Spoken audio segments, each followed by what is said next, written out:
Hi. ஏ குருவி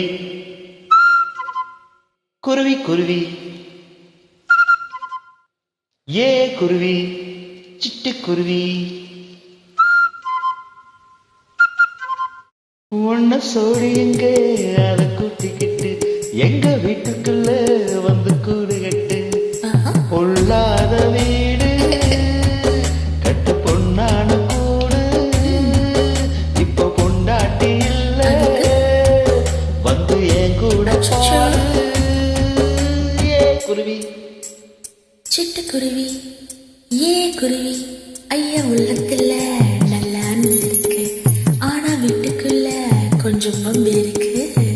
பொன்னாட்டிக்காரி என்னன்னு பார்த்தா அந்த உன் கூட்டை பார்த்தா உனக்கு கேப்பா. ஏ குருவி சிட்டுக்குருவி ஏ எவடி அடியே எவடி ஏ எவடி அவ சண்டை.